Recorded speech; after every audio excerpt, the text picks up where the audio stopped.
السلام عليكم ورحمة الله وبركاته.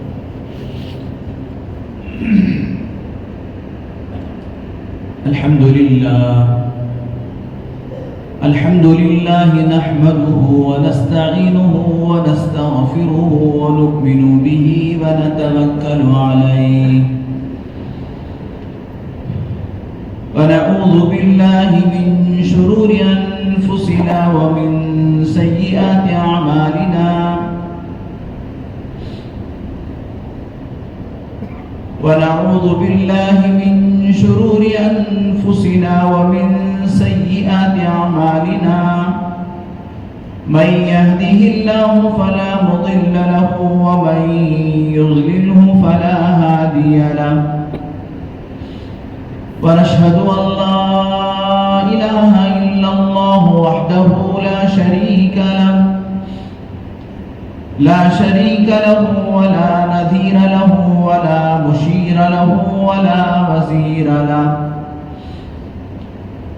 ونشهد أن سيدنا وسندنا وحبيبنا وإمامنا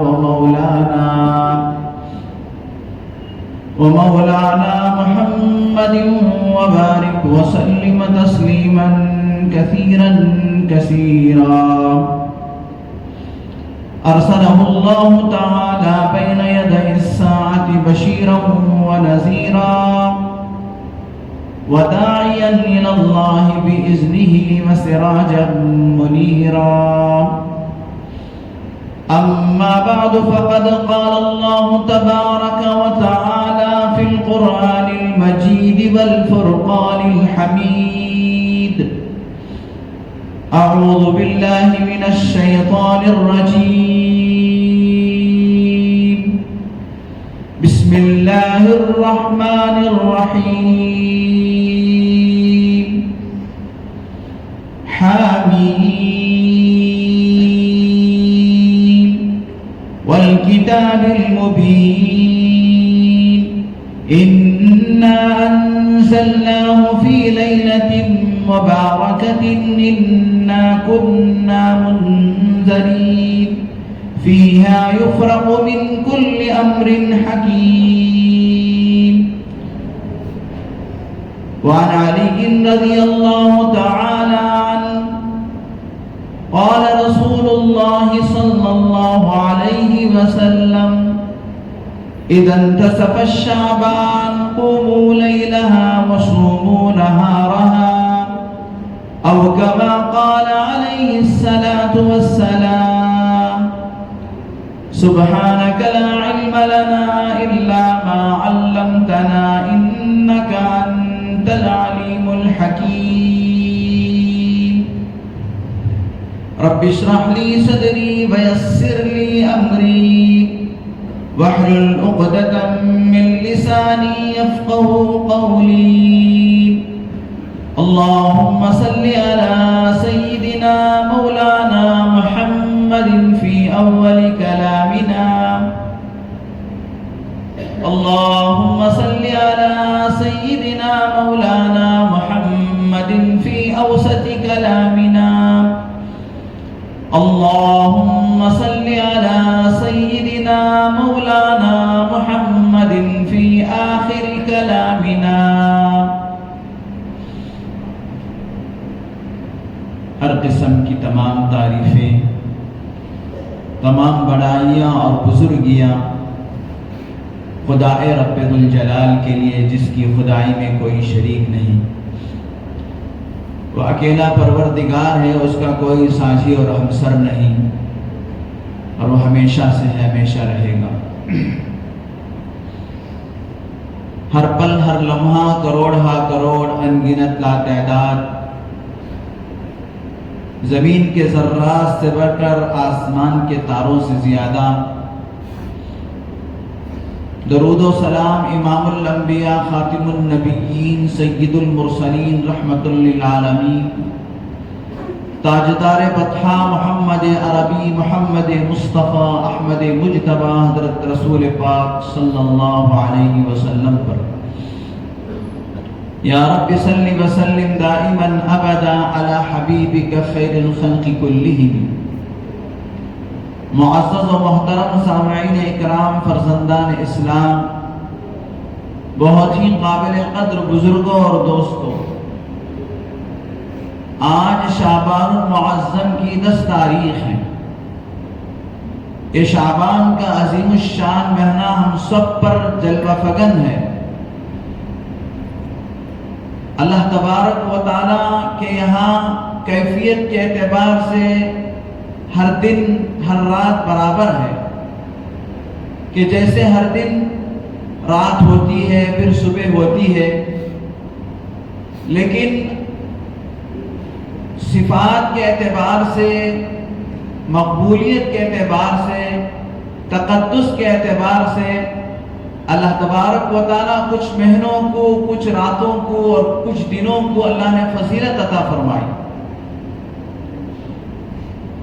ایسا اللہ تبارک و تعالیٰ کیوں فرماتے ہیں؟ انسان ہے، انسان اپنی بشری ضروریات میں لگنے کی وجہ سے غافل ہو جاتا ہے، اپنے کام و کاج میں، اپنے دکانوں مکان میں، اپنی ملازمتوں میں، اپنی دنیا کی ضروریات اور اس کی تگودوں میں انسان ایسے مست ہو جاتا ہے کہ پھر اسے آخرت کی طرف دھیان نہیں رہتا۔ تو اللہ جل شانہ اپنے بندوں پر بڑے رحیم و کریم، شفیق و مہربان ہیں۔ اللہ تبارک و تعالی بندوں کو آخرت کی طرف آگاہ کرانے کے لیے، آخرت کی طرف متوجہ کرانے کے لیے کچھ دنوں کے نام سے، کچھ راتوں کے نام سے، کچھ مہینوں کے نام سے اللہ تبارک و تعالی بندوں کو آخرت کی طرف متوجہ فرماتے ہیں۔ ویسے تو سارے دن 24 گھنٹے کے ہیں، معمول کے مطابق دن ہوتا ہے، پھر شام ہوتی ہے، پھر رات ہوتی ہے، پھر صبح ہوتی ہے۔ تو اسی طریقے سے اللہ تبارک و تعالیٰ نے شعبان کا جو مہینہ، اور بالخصوص شعبان کے مہینے کے اندر جو 15ویں رات ہے، اس کو اللہ تبارک و تعالیٰ نے فضیلتوں سے نوازا ہے، تاکہ بندہ مومن اس بہانے سے اپنے گناہوں سے توبہ کر لے۔ بندہ مومن اس بہانے سے کہ آج شب برات ہے، آج شعبان کی رات ہے، شعبان کا مہینہ ہے، اپنے دنیاوی کام و کاج سے تھوڑا ہٹ کر آخرت کی طرف توجہ دینے لگ جائے۔ تو اس لیے اللہ تبارک و تعالی سال بھر میں کچھ دن، کچھ راتیں اور کچھ مہینے ایسے لاتے ہیں۔ یہ شعبان کا مہینہ پورا ہی مہینہ بڑی فضیلتوں والا مہینہ ہے، جیسا کہ میں نے گزشتہ جمعہ حضرات کے سامنے قرآن و حدیث کی روشنی میں کچھ باتیں عرض کیا تھا کہ اس مہینے کے نام ہی کے اندر اللہ تبارک و تعالیٰ نے فضیلت و بزرگی رکھا ہے، شرافت اور اللہ تبارک و تعالیٰ نے عظمت اس کے اندر رکھا ہے۔ لیکن میرے دوستو، بالخصوص اس مہینے کی جو 15ویں رات ہے، جس کو ہم شب برات کہتے ہیں، حالانکہ شب برات اس کو کہا جاتا ہے، لیلۃ البرات کہا جاتا ہے، بہت سارے نام حدیثوں میں اس رات کے آئے ہیں۔ اصل میں اللہ کے نبی صلی اللہ علیہ وسلم کے بہت سارے احادیث مبارکہ اس رات کی فضیلت پر روشنی ڈالتی ہیں۔ بہت سارے لوگ سرے سے اس رات کا انکار کر دیتے ہیں کہ ایسا کوئی بات نہیں، حالانکہ 17 صحابہ اکرام رضوان اللہ تعالی علیہم اجمعین سے شب برات کی فضیلت ثابت ہے۔ اللہ کے نبی صلی اللہ علیہ وسلم ایک مرتبہ ام المومنین حضرت عائشہ صدیقہ رضی اللہ تعالی عنہ کے یہاں آرام فرما رہے تھے۔ حضرت عائشہ رضی اللہ تعالی عنہ فرماتی ہیں کہ میں نے رات میں اٹھ کر دیکھا تو اللہ کے نبی صلی اللہ علیہ وسلم کو میں بستر پر نہیں پایا، تو میں آپ کی تلاش میں نکل گئی اور سارے ازواج مطہرات کے گھروں میں دیکھی، لیکن آپ مجھے وہاں نہیں ملے۔ بالآخر آپ علیہ السلام مجھے بقیع قبرستان کے اندر اللہ سے دعائیں کرتے ہوئے نظر آئے۔ میں نے اللہ کے رسول صلی اللہ علیہ وسلم سے پوچھا، اللہ کے نبی صلی اللہ علیہ وسلم نے فرمایا، عائشہ آج کی رات بڑی بابرکت رات ہے، آج کی رات اللہ تبارک و تعالی اپنے بندوں میں سے بہت سارے بندوں کو اللہ تبارک و تعالی معاف فرما دیتے ہیں، ان کی مغفرت فرما دیتے ہیں۔ اللہ کے رسول صلی اللہ علیہ وسلم نے فرمایا، بنو کلب کے قبیلہ جو مشہور قبیلہ تھا مکہ مکرمہ مدینہ منورہ کے پاس، بنو کلب، اور وہ کثرت سے بکریاں پالا کرتے تھے۔ جیسا کہ کوئی آدمی کسی چیز کے اندر مشہور ہو جاتا ہے کہ فلاں آدمی فلاں چیز کا دکاندار ہے، فلاں آدمی فلاں چیز کی بکری کرتا ہے، تو اس زمانے میں تو لوگوں کے پاس تھے ہی کیا، اونٹ اور بکریاں، یہ ان کا بہت بڑا سرمایہ اور یہ ان کی بہت بڑی مالی تجارت ہوا کرتی تھی۔ تو بنو کلب یہ قبیلہ تھا جو کثرت کے ساتھ بکریاں پالا کرتا تھا اور اس کی خرید و فروخت ہوتی تھی۔ کتابوں میں لکھا ہے کہ جب بنو کلب کی بکریاں چرنے کے لیے جاتی تو دو پہاڑوں کے درمیان جو وادی ہوتی وہ پوری کی پوری وادی ان کی بکریوں سے بھر جاتی۔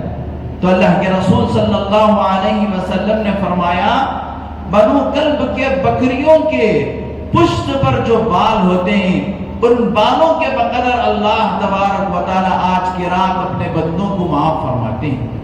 آج کی رات اللہ تبارک و تعالی مغفرت فرما دیتے ہیں۔ اور اسی طریقے سے اور بھی بہت سارے احادیث کے اندر شب برات کی فضیلت اللہ کے رسول صلی اللہ علیہ وسلم سے وارد ہوئی، اور قرآن مجید کے آیات میں بھی اس کی فضیلت کی طرف اشارہ ملتا ہے۔ مفسرین نے شب برات کی طرف اشارہ فرمایا ہے۔ چنانچہ جس آیت کریمہ کو میں نے پڑھا یہ سورہ دخان کی ابتدائی آیات ہے۔ سورہ دخان یہ ایسی عظیم الشان سورت ہے، حدیث پاک میں حضرت ابو ہریرہ رضی اللہ تعالیٰ عنہ سے مروی ہے، سرکار دو عالم صلی اللہ علیہ وسلم نے فرمایا، جمعہ کی شب میں، جمعہ کی رات میں جو کوئی بندہ مومن سورہ دخان کی تلاوت کرتا ہے 12,000 فرشتے اس کے لیے مغفرت کی دعا کرتے ہیں۔ اتنی بڑی سورت ہے۔ اللہ تعالی ہم سب کو قرآن مجید کی تلاوت کی توفیق عطا فرمائے۔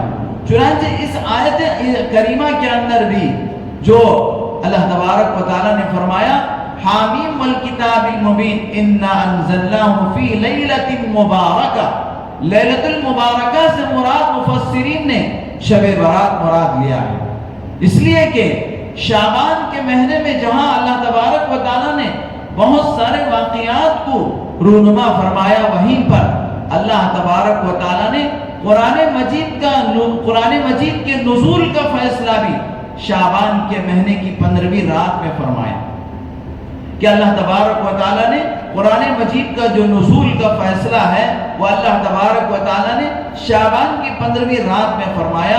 چنانچہ اس آیت کریمہ میں اسی کی طرف اشارہ ہے، انا انزلناہ فی لیلۃ مبارکہ، کہ ہم نے اس کو نازل کرنے کا جو فیصلہ فرمایا وہ ایک مبارک رات میں فرمایا۔ مبارک رات سے مراد یہاں شب برات یعنی 15 شعبان کی رات ہے۔ چنانچہ میرے دوستو بہت ساری آیتوں میں اور بہت سارے احادیث میں شب برات کی فضیلت کا حوالہ ملتا ہے، اور ہم لوگوں کو اس رات کا پورے سال انتظار ہوتا ہے۔ جہاں پر شب برات کی رات میں بہت ساری باتیں کہی گئی، وہیں پر یہ بھی ہے کہ اس رات میں اللہ تبارک و تعالی پورے سال کا فیصلہ لکھ کر فرشتوں کے سپرد فرما دیتے ہیں۔ حالانکہ ساری چیزیں بندوں سے متعلق ساری چیزیں اللہ تبارک و تعالی نے تقدیر میں لکھ دیا ہے، لیکن جو اس سال میں یعنی شب برات کے 15 شعبان سے لے کر آئندہ 15 شعبان تک جو فیصلے ہونا ہے، جس کسی بچے کو پیدا ہونا ہے، جس کسی انسان کو دنیا سے چلے جانا ہے، وہ ساری کی ساری چیزیں فہرست اللہ تبارک و تعالی بنا کر اپنے فرشتوں کے سپرد فرما دیتے ہیں۔ اللہ کے رسول صلی اللہ علیہ وسلم نے فرمایا، حضرت علی رضی اللہ تعالیٰ عنہ سے مروی ہے، اذا انتصف الشعبان قوموا لیلہا وصوموا نہارہا، جب شعبان کی 15ویں رات ہو تو اس رات میں جاگ کر عبادت کریں، اللہ تبارک و تعالیٰ کو منائیں اور اللہ تبارک و تعالیٰ سے خوب دعائیں کریں، کیونکہ یہ فیصلے کی رات ہے۔ اللہ تبارک و تعالیٰ ہر انسان کے بارے میں ہر مسلمان اور ہر آدمی کے بارے میں اللہ تعالیٰ اس رات میں فیصلہ فرماتے ہیں، اس کے رزق کے بارے میں اللہ فیصلہ فرماتے ہیں، اس کی عمر کے بارے میں اللہ تبارک و تعالیٰ فیصلہ فرماتے ہیں، اس کی زندگی کے بارے میں اللہ تبارک و تعالیٰ فیصلہ فرماتے ہیں۔ چنانچہ اللہ کے نبی صلی اللہ علیہ وسلم نے فرمایا کہ اس رات میں عبادت کرو اور دن کا روزہ رکھو۔ اللہ کے رسول صلی اللہ علیہ وسلم نے بھی فرمایا کہ جس وقت میرے نام اعمال میں میرے نام اعمال لکھے جا رہے ہو اس وقت میں روزے سے رہوں، یہ میری خواہش ہے۔ چنانچہ میرے دوستو، 15 شعبان کا روزہ فرض اور واجب تو نہیں ہے لیکن مستحب ہے۔ اگر کوئی روزہ رکھتا ہے تو اسے ثواب ملتا ہے اور اللہ تبارک و تعالیٰ کے یہاں سے اسے نیکیاں لکھی جاتی ہیں۔ اگر کوئی کسی مجبوری کی وجہ سے نہیں رکھتا ہے تو اس پر کوئی نکیر بھی نہیں کی جا سکتی، اسے برا بھلا بھی نہیں کہا جا سکتا۔ اسی طریقے سے میرے دوستو، اس رات میں اللہ تبارک و تعالیٰ بنو کلب کے بکریوں کے بالوں کے بقدر لوگوں کو اللہ تعالیٰ معاف فرماتے ہیں۔ تو اسی کے ساتھ ساتھ اللہ کے رسول صلی اللہ علیہ وسلم نے فرمایا کچھ لوگ ایسے بدقسمت ہیں کہ ان لوگوں کی اس رات میں بھی مغفرت نہیں ہوتی، بشرطے کہ وہ جس گناہ کے اندر مبتلا ہیں وہ اس گناہ سے معافی نہ مانگ لے۔ ایسی بات نہیں کہ کبھی ان کی مغفرت نہیں ہوتی، بلکہ جب تک وہ جس گناہ کے اندر وہ مبتلا ہیں اس گناہ سے وہ معافی نہیں مانگ لیتے، اس وقت تک اللہ تبارک و تعالیٰ ان کی مغفرت نہیں فرماتے۔ ان میں سے سب سے پہلا آدمی اللہ کے رسول صلی اللہ علیہ وسلم نے فرمایا ایسی بابرکت رات میں بھی اللہ تعالیٰ اس آدمی کی مغفرت نہیں فرماتے جو کہ اللہ کے ساتھ شرک کرنے والا ہو۔ اللہ تبارک و تعالیٰ کی ذات و صفات میں شریک کرنے والے کو اللہ تبارک و تعالیٰ ایسی مبارک رات میں بھی معاف نہیں فرماتے، اس لیے کہ اللہ تبارک و تعالیٰ قرآن مجید میں صاف اعلان فرما چکے ہیں کہ ان اللہ لا یغفر ان یشرک بہ ویغفر ما دون ذلک، کہ اللہ تبارک و تعالیٰ معاف نہیں فرماتے اس آدمی کو جو اللہ کی ذات و صفات میں کسی درجے کسی بھی طور پر شریک کرتا ہو، چاہے وہ ذات اللہ کی ذات میں شرک کرے، چاہے وہ اللہ کی صفات میں شرک کرے۔ اللہ تبارک و تعالیٰ شرک کو کبھی معاف نہیں فرماتے جب تک کہ وہ شرک سے سچے طور پر توبہ نہ کرے۔ تو فرمایا اللہ تبارک و تعالیٰ ایسی بڑی رات میں جہاں پر اللہ نے لاکھوں کروڑوں لوگوں کو معاف فرماتے ہیں، مشرک کو اللہ تعالیٰ معاف نہیں فرماتے جب تک کہ وہ شرک سے توبہ نہ کر لے۔ میرے دوستو، یہ ہمارا ایک بہت ہی مضبوط عقیدہ ہے۔ اس عقیدے کے اندر ذرا برابر بھی جھول آ جاتا ہے تو آدمی کے ایمان میں جھول آ جاتا ہے۔ جب ایمان میں جھول آ جاتا ہے تو اعمال اس کے غارت ہو جاتے ہیں، بیکار ہو جاتے ہیں، چاہے وہ بڑا سا بڑا عمل بھی کر لے۔ تمام اعمال کی جو بلڈنگ ٹھہرتی ہے وہ ایمان کی بنیاد پر، اور ایمان جو ہے وہ اللہ تبارک و تعالیٰ کو ایک ماننا، اور اللہ تبارک و تعالیٰ کو کیسے ایک ماننا کہ ذات و صفات کے اندر اللہ کے سوا کوئی شریک نہیں ہے، وہی کیا ہے سب کچھ کرنے والا ہے۔ میرے دوستو، ہم کیا ہے ہر نماز کے اندر سورہ فاتحہ پڑھتے ہیں، اس کے اندر ہم ایک آیت پڑھتے ہیں ایاک نعبد و ایاک نستعین۔ آپ عربی گرامر کے اعتبار سے یہ آیت اللہ تبارک و تعالیٰ نے بڑی تاکید کے ساتھ نازل فرمایا، ایاک نعبد، اے اللہ ہم تیری ہی عبادت کرتے ہیں، یعنی تیرے علاوہ کسی کی عبادت نہیں کرتے، کسی کے سامنے ہمارا سر نہیں جھکے گا، کسی کو کیا ہے ہم تیرے علاوہ معبود نہیں ٹھہرائیں گے۔ اسی لیے مسلمان اپنا سر تو کٹا سکتا ہے لیکن سر کسی کے سامنے جھکا نہیں سکتا۔ اللہ تبارک و تعالیٰ نے اسلام کے اندر اور مسلمانوں کے اندر ایک لچک رکھا ہے کہ مسلمان کیا ہے وہ اپنا سر کٹا دے گا لیکن کسی غیر معبود اللہ کے علاوہ کسی کے سامنے سر نہیں جھکائے گا۔ ایاک نعبد، اے اللہ ہم تیری ہی عبادت کرتے ہیں، و ایاک نستعین، اے اللہ ہم تجھ ہی سے مدد مانگتے ہیں، کہ ہم تیرے علاوہ کسی سے مدد نہیں مانگتے، کہ ہر کام کا کرنے والا تو ہی ہے، مدد کرنے والا تو ہی ہے، اولاد دینے والا تو ہی ہے، مشکل کشا تو ہی ہے، حاجت روا تو ہی ہے، ساری چیزیں تیرے ہی قبض قدرت میں، ہم تجھ ہی سے مدد مانگتے ہیں۔ میرے دوستو، اللہ کے نبی صلی اللہ علیہ وسلم نے فرمایا سارے قرآن مجید کا خلاصہ سورہ فاتحہ ہے، اور سورہ فاتحہ میں اللہ نے یہ جو آیتیں رکھا ہے اس پر غور کرنے پر، اور اس کے اندر ہم جب ڈیپ میں جائیں گے تو پتہ چلتا ہے کہ سارے قرآن مجید کا خلاصہ سورہ فاتحہ کیوں بیان کیا گیا؟ اس لیے کہ اس کے اندر ایسی ایسی آیات ہیں، ایسے ان آیتوں کے اندر ایسے مفاہیم ہیں اور ایسا مطلب چھپا ہوا ہے کہ میرے دوستو اسی پر ایمان کی بنیاد ٹھہری ہوئی۔ چنانچہ نمبر ایک وہ آدمی جس کی اللہ تبارک و تعالیٰ شب برات میں بھی مغفرت نہیں فرماتے، وہ مشرک ہے، اللہ کی ذات و صفات میں شریک ٹھہرانے والا، غیر اللہ کے سامنے اپنی حاجتوں کو رکھنے والا، اپنی ضرورتوں کو رکھنے والا۔ میرے دوستو توحید کے بارے میں اتنی لمبی تفصیل ہے کہ اگر اس پہ بیان کرتے جائے تو گھنٹے درکار ہے۔ اور اس رات میں دوسرا وہ آدمی جس کی اللہ تبارک و تعالیٰ جب تک وہ توبہ نہ کر لے اس گناہ سے اللہ تعالیٰ مغفرت نہیں فرماتے، وہ دوسرا آدمی مشاہد کا معنی دل میں کینہ رکھنے والا۔ آج میرے دوستو ہم میں سے کتنے لوگ ایسے ہیں جو اپنے دوسروں کو دیکھ کر جلتے ہیں، حسد کرتے ہیں، اور میرے دوستو اسی کینے کی وجہ سے اور اسی بیماری کی وجہ سے رشتہ داریاں توڑ لیتے ہیں اور ایک دوسرے سے بات چیت نہیں کرتے۔ اللہ کے رسول صلی اللہ علیہ وسلم نے فرمایا کہ جس سینے کے اندر کینہ ہو، اللہ تبارک و تعالیٰ جب تک اس سینے کو آگ کی بھٹی میں ڈال کر، جہنم کی آگ کی بھٹی میں ڈال کر پاک نہیں فرماتے، اس وقت تک اسے اللہ تعالیٰ جنت میں نہیں بھیجتے۔ یہ کینہ پروری، یہ لوگوں کو دیکھ کر چلنا، حسد کرنا، یہ بہت بڑی بیماری ہے۔ اس کے بارے میں فرمایا کہ جو آدمی اپنے سینے میں کینے کو پالے، ایسے آدمی کی اللہ تبارک و تعالیٰ شب برات میں بھی مغفرت نہیں فرمائے، ایسی مبارک رات میں بھی اللہ تبارک و تعالیٰ اسے معاف نہیں کرتے۔ میرے دوستو اب اپنے دل سے کینے کو نکالنے کا بہترین طریقہ اور بہترین نسخہ یہ ہے، اللہ کے رسول صلی اللہ علیہ وسلم نے فرمایا من بدأ بالسلام بریء من الکبر، جو آدمی سلام میں پہل کرے وہ کیا ہے؟ کبر سے اور اپنے سینے کے اندر کینے سے وہ بری ہے۔ تو چنانچہ میرے دوستو سینے سے اگر کینہ نکالنا ہے تو ہم کیا ہے، جس سے بھی ہمارا دل نہیں مانتا، ہمارے دل میں جلن ہے، اسے آگے بڑھ کر آپ سلام کرو، سلام کی برکت سے آپ کے سینے سے وہ کینہ نکل جائے گا۔ اللہ تبارک و تعالیٰ کا نام سلام ہے، اللہ نے اس کے اندر سلامتی رکھا ہے، اس نام کی برکت سے اللہ تعالیٰ تمہارے اور ہمارے سینوں کو کینے سے پاک کر دے گا۔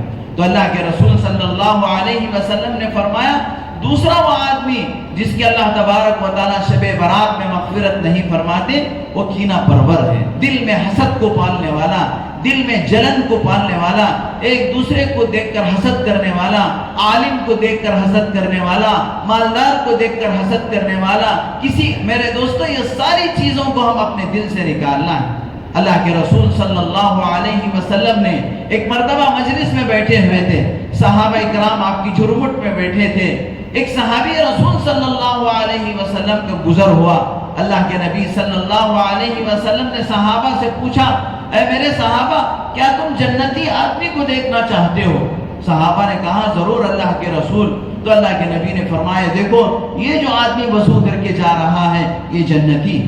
چنانچہ صحابہ میں سے ایک صحابی کو شوق پیدا ہوا کہ میں ان کے اعمال کو دیکھوں، کہ جس کی وجہ سے اللہ کے رسول صلی اللہ علیہ وسلم نے فرمایا اگر تم دنیا میں چلتے پھرتے کسی جنتی کو دیکھنا ہو تو ان کو دیکھو۔ چنانچہ وہ ایک صحابی رسول صلی اللہ علیہ وسلم ان کے پیچھے ہو گئے اور ان سے کہا کہ میں آپ کے یہاں کچھ دن مہمان بن کے رہنا چاہتا ہوں۔ صحابہ کے دلوں میں مہمان نوازی کا جذبہ تو تھا ہی، صحابہ کرام اپنے آپ کو اللہ تبارک و تعالیٰ قرآن مجید کے اندر فرماتے بل تؤثرون علی انفسکم، وہ اپنے آپ دوسروں کو ترجیح دیا کرتے تھے اپنے آپ پر، یعنی گھر میں ان کے پاس نہ بھی ہوتا تو صحابہ کرام کسی بھی طریقے سے آنے والے مہمان کا دل خوش کرنے کے لیے وہ اپنا سب کچھ قربان کر دیا کرتے تھے۔ بہت سارے واقعات ہیں کہ صحابہ کرام کے۔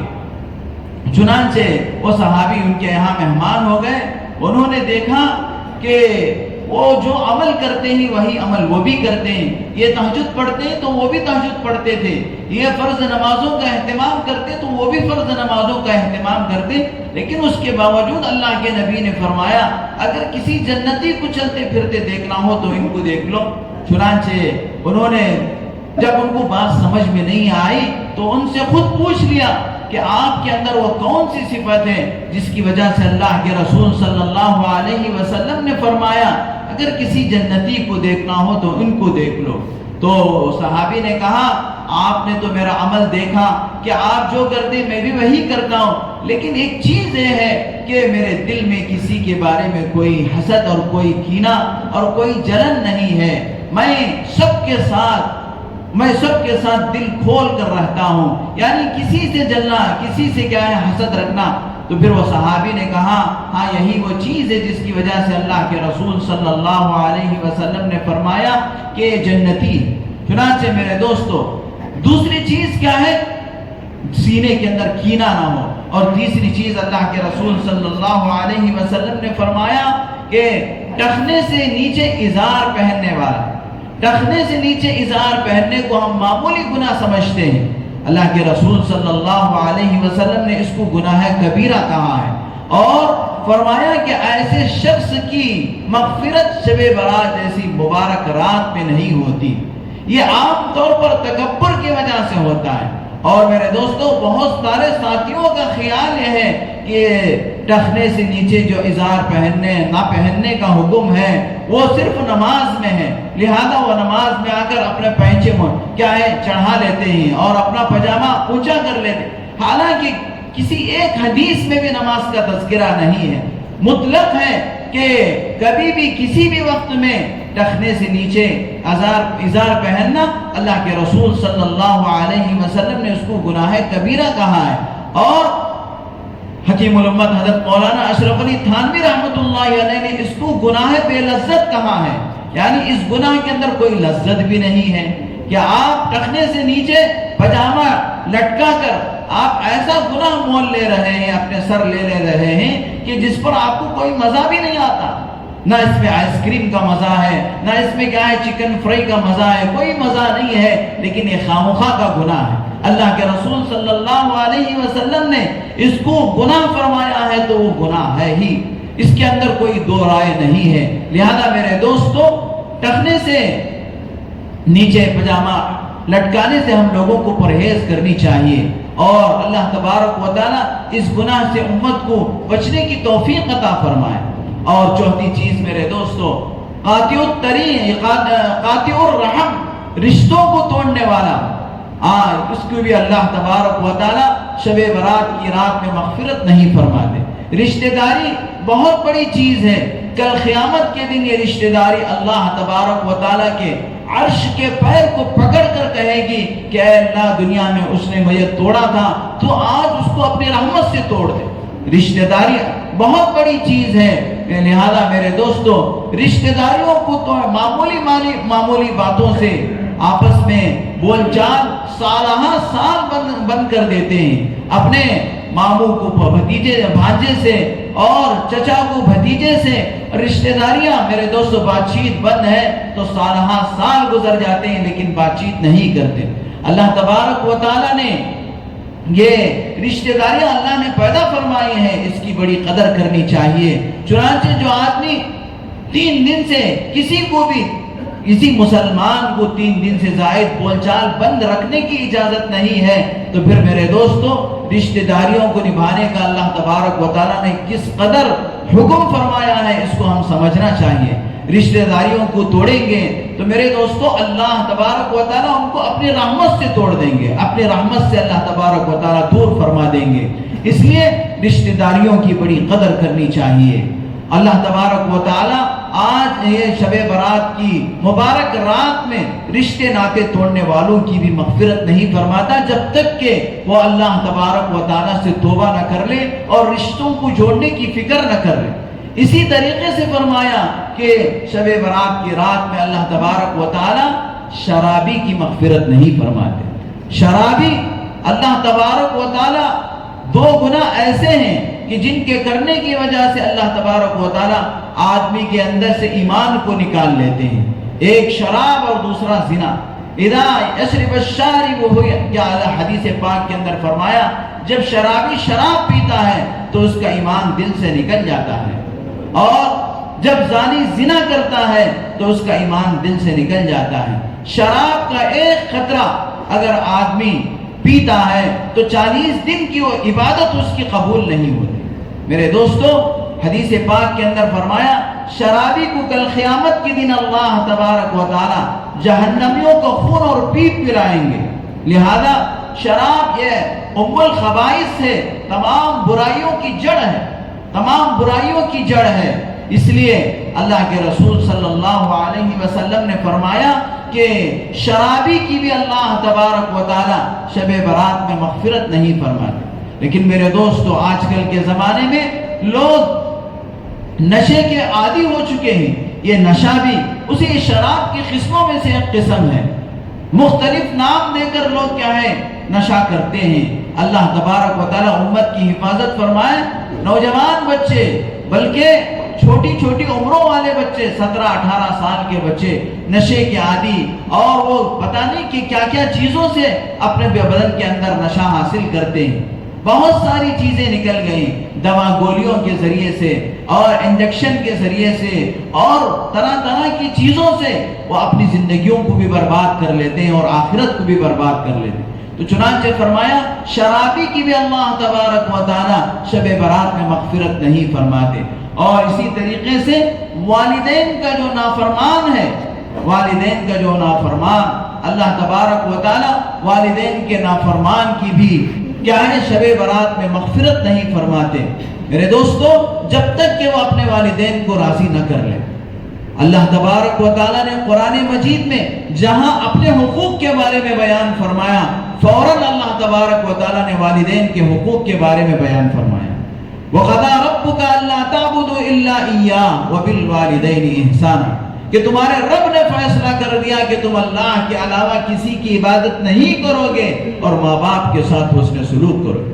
یعنی اللہ نے جہاں جہاں اپنے حقوق کو بیان فرمایا فوراً والدین کے حقوق کے بارے میں کہا. اس لیے کہ دنیا کے اندر ایک نعمت، والدین کی نعمت ایک ایسی نعمت ہے جو ان کے ختم ہو، ان کے دنیا سے چلے جانے کے بعد دوبارہ نہیں ملتی. ہر چیز تم دنیا کی کون سی بھی نعمت ہو دوبارہ تم حاصل کر سکتے ہو، لیکن والدین کی نعمت دوبارہ تم حاصل نہیں کر سکتے. اس لیے والدین کی قدردانی کرنا یہ بہت ضروری ہے.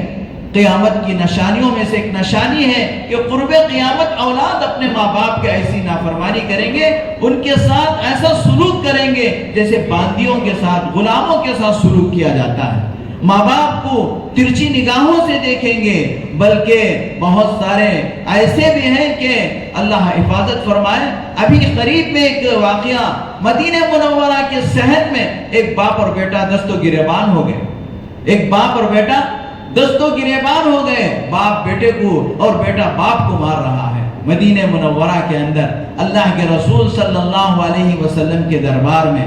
لہذا میرے دوستو، والدین اور کچھ گناہ ایسے ہیں جس کی اللہ تبارک و تعالیٰ، بلکہ 2 گناہ ایسے ہیں جس کی اللہ تبارک و تعالیٰ نقد سزا دنیا کے اندر دیتے ہیں. ایک ظلم، جو بھی ظلم کرے گا اللہ تبارک و تعالیٰ اس ظلم کا بدلہ ضرور دنیا میں اللہ تعالیٰ اسے دیتے ہیں. آخرت میں تو اللہ تعالیٰ دیتے ہی ہیں، لیکن نقد اللہ تعالیٰ ظالم کو ظلم کا بدلہ دنیا ہی میں اللہ تعالیٰ دکھاتے ہیں. اور دوسرا، والدین کی نافرمانی کرنے والے کو اللہ تبارک و تعالیٰ دنیا ہی میں نقد سزا دے کر دکھاتے ہیں. چنانچہ اردو کی ایک کتاب ہے، ماں باپ اس کا نام ہے. اس کتاب میں ایک واقعہ میں بہت پہلے پڑھا تھا. ایک بیٹا اپنے باپ کو مار کر کندھے پہ ڈال کے جنگل میں ڈالنے کے لیے جا رہا تھا. ایک بیٹا اپنے باپ کو مار کر کندھے پہ ڈال کے جنگل میں جا رہا تھا اس کو پھینک کر آنے کے لیے. چنانچہ جاتے جاتے اسے ایک درخت نظر آیا تو باپ جو کندھے پہ ڈال کے لے جا رہا تھا اس نے کہا، بیٹا مجھے اس درخت کے پاس ڈال دو، اس سے آگے تم بڑھو گے تو تم گنہگار ہو. اس نے کہا کہ کیا بات ہے، اتنا ظلم جو کر رہا ہے وہ گناہ نہیں ہے. اس نے کہا کہ نہیں، میں بھی میرے باپ کو مار کر یہیں ڈالا تھا. میں بھی میرے باپ کے ساتھ جو ظلم کیا تھا اس کا مجھے بدلہ مل رہا ہے، لیکن میں باپ کو اسی درخت کے پاس ڈالا تھا، آگے تم بڑھو گے تو تم ظالم بنو گے، ورنہ جیسے کرنی ویسی بھرنی، میں نے جیسے کیا تھا ویسے میرے ساتھ سلوک ہو رہا۔ چنانچہ میرے دوستو، اگر ہم اپنے ماں باپ کے ساتھ قدر کریں گے، ان کی عزت کریں گے، ہماری اولاد ہماری قدر کرے گی، ہماری عزت کرے گی، ہماری بات مانے گی۔ چنانچہ ایک آدمی نے کہا حضرت ایک مولانا سے آ کر، حضرت میرے بچے میری بات نہیں مانتے۔ اس بزرگ نے مختصر میں جواب دیا، تو خدا اور رسول کی بات نہیں مانا، تیری اولاد تیری نہیں مان رہے ہیں۔ اس لیے میرے دوستو، شب برات آ رہی ہے، ایک مبارک رات ہے، اللہ اس رات میں بہت سارے گناہوں کو معاف فرماتے ہیں۔ اس رات آنے سے پہلے ہمارے ان گناہوں میں سے اگر کسی گناہ میں ہم مبتلا ہیں تو فوراً اللہ سے توبہ کریں۔ شرک میں مبتلا ہے تو فوراً اللہ سے توبہ کرے، اے اللہ آئندہ سے میں تیرے ذات و صفات میں کسی کو شریک نہیں کروں گا۔ ہمارے دلوں میں کسی کے بارے میں کینہ ہے، حسد ہے، بغض ہے، عناد ہے، اس کو باہر کیجئے۔ یہ روحانی بیماریاں ہیں، ان بیماریوں کی وجہ سے آدمی جہنم کا مستحق ہو جاتا ہے۔ اللہ سے توبہ کرے، اللہ معاف کرنے والے، توبے کا دروازہ کھلا ہے۔ قرآن مجید کی سب سے آخری یا ایھا الذین سے اللہ نے جو خطاب کیا وہ آخری آیت یا ایھا الذین آمنوا توبوا الی اللہ توبۃ نصوحا ہے۔ اللہ تبارک و تعالی دعا سچی پکی توبہ کو ضرور قبول فرماتے ہیں۔ لہذا اگر شب برات میں ہم اپنی مغفرت کروانا چاہتے ہیں تو ہم ان گناہوں سے معافی مانگے، اور اگر کسی کے اندر یہ بیماری ہے کہ اپنے پجامے کو ٹخنے سے نیچے لٹکانے کی، اس کے اندر کوئی آپ کو مزہ نہیں ملے گا، یہ گناہ کبیرہ ہے۔ میرے آپ کے آقا جناب محمد الرسول اللہ صلی اللہ علیہ وسلم کی بات 100% سچی ہے۔ آپ علیہ السلام اپنی طرف سے کوئی بات نہیں کہتے، وما ينطق عن الهوى ان هو الا وحی یوحى۔ چنانچہ میرے دوستو، اس گناہ سے بھی بچنے کی کوشش کریں اور اللہ تبارک و تعالیٰ کی مغفرتیں حاصل کریں۔ اسی طریقے سے اگر ہمارے اندر رشتے ناتے کو ہم توڑ کر ہیں تو صلح صفائی کر لیں، آپس میں بات چیت کر لیں، اور رشتہ داریوں کو اور اسی طریقے سے آپس میں ایک دوسرے کے ساتھ محبت و مودت کا معاملہ کریں۔ اور اگر ہمارے اندر اگر شراب کی یا اسی طریقے سے نشہ کرنے کی یا اور اس طرح کی بیماری ہے تو اس سے بھی ہم توبہ کر لیں شب برات آنے سے پہلے، اللہ تعالیٰ معاف فرمائیں گے۔ اور اگر ہم اللہ اپنے ماں باپ سے ناراض ہیں یا ماں باپ ہم سے ناراض ہیں تو اگر وہ باحیات ہیں ان سے جا کر معافی مانگ لیں۔ اگر وہ دنیا سے چلے جا چکے ہیں ان کے لیے بھی، ان سے بھی یعنی دنیا سے جا چکے ہیں اس حال میں کہ وہ ہم سے ناراض تھے، ابھی بھی راستہ کھلا ہے۔ اللہ کے رسول صلی اللہ علیہ وسلم نے فرمایا ان کے لیے کثرت سے مغفرت کی دعا کریں، اللہ تبارک و تعالیٰ اس کی برکت سے آپ کو فرما برداروں میں شامل فرمائیں گے۔ اللہ تعالیٰ سے دعا ہے کہ اللہ تبارک و تعالیٰ جو شب قدر آنے والی ہے، شب برات آنے والی ہے، اس میں اللہ تعالیٰ ہم سب کے لیے خیر کے فیصلے فرمائے۔ میرے دوستو، گزشتہ شعبان سے اس شعبان تک کتنے لوگ دنیا سے چلے گئے، لہذا اس شعبان کی 15ویں رات میں سارے لوگوں کی زندگی، حیات، موت، ساری چیزیں لکھی جائیں گی۔ اس لیے اس موقع کو ہم عبادت میں، اللہ کی رضامندی میں، اللہ کی خوشنودی میں گزارنے کی کوشش کرنا ہے۔ اللہ مجھے اور آپ کو عمل کی توفیق عطا فرمائے۔